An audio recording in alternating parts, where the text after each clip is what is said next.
Kesini ibu ngutang, saya lagi dong. Betul, dengan Mas marah-marah akan ada Jadi Anda itu sebagai end user, bank digital sebagai pendana, kemudian fintechnya itu sebagai perantara.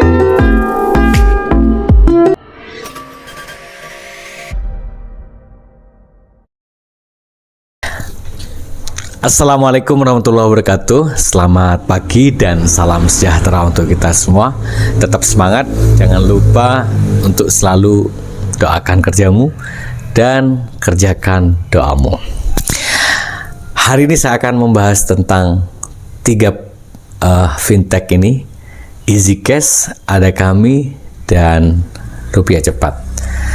Kalian tahu, kalau tiga fintech ini kita cek di Slick OJK, maka yang muncul bukan nama fintech, tetapi yang muncul adalah PT Bank Neo Commerce, atau ya keterangan dari Slick OJK muncul yang itu Bank Neo.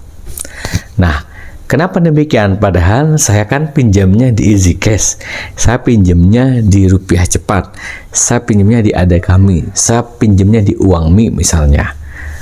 Tapi kok yang muncul Bank Neo? Nah, inilah yang disebut sebagai pola channeling. Jadi, bank digital itu kerjasama dengan platform sebagai agensi, sebagai pihak penyalur.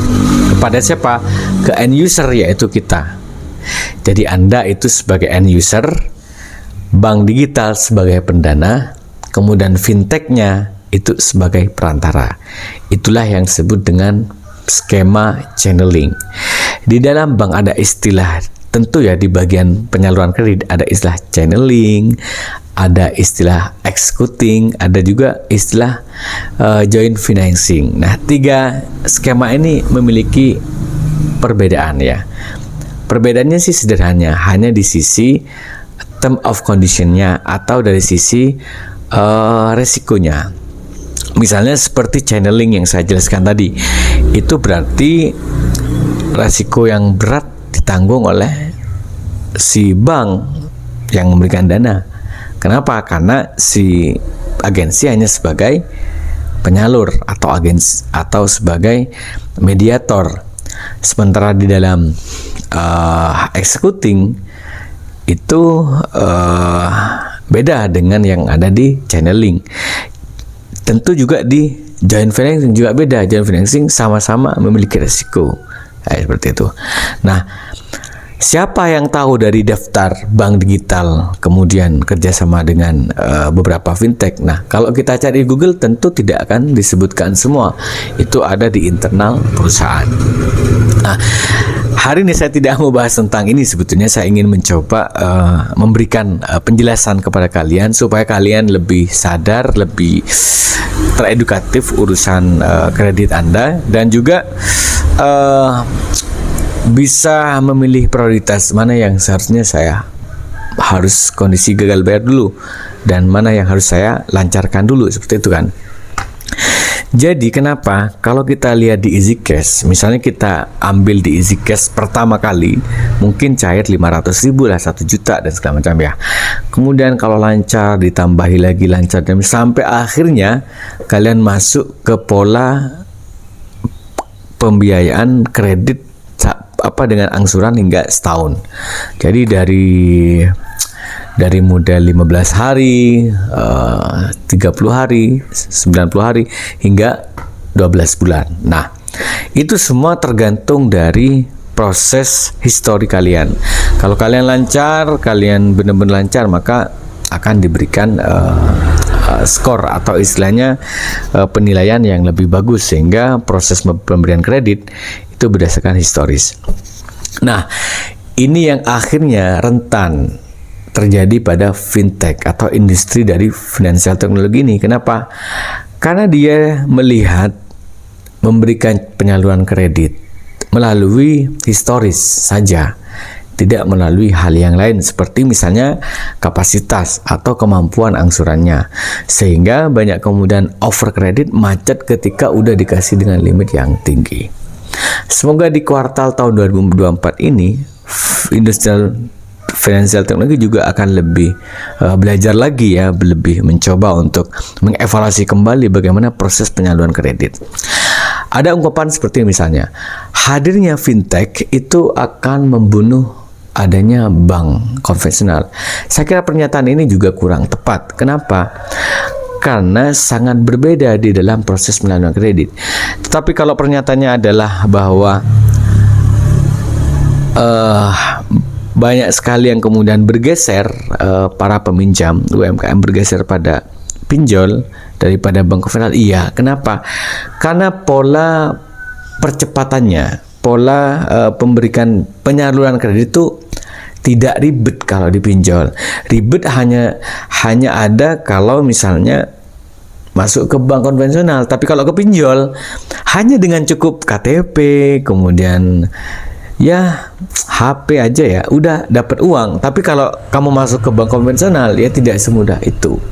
Seperti itu. Itu aja sih bedanya menurut saya. Tapi kalau macet juga berbeda pola penanganannya.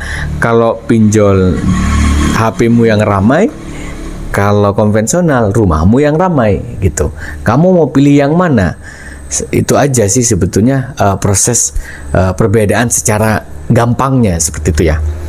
Baik, kalau kita gagal bayar lagi di bank konvensional, resikonya adalah jaminan kita. Tapi kalau kita gagal bayar di pinjol, jaminannya adalah mental Anda. Seberapa kuat mental Anda di dalam istilahnya ketika menghadapi yang namanya penagihan seperti itu. Nah, resiko gagal bayar di Easy Cash rupiah cepat Anda kami, tentu slik OJK Anda akan buruk dan hitam.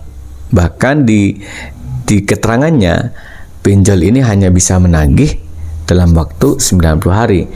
Lepas setelah itu, maka dikembalikan kepada penyalur.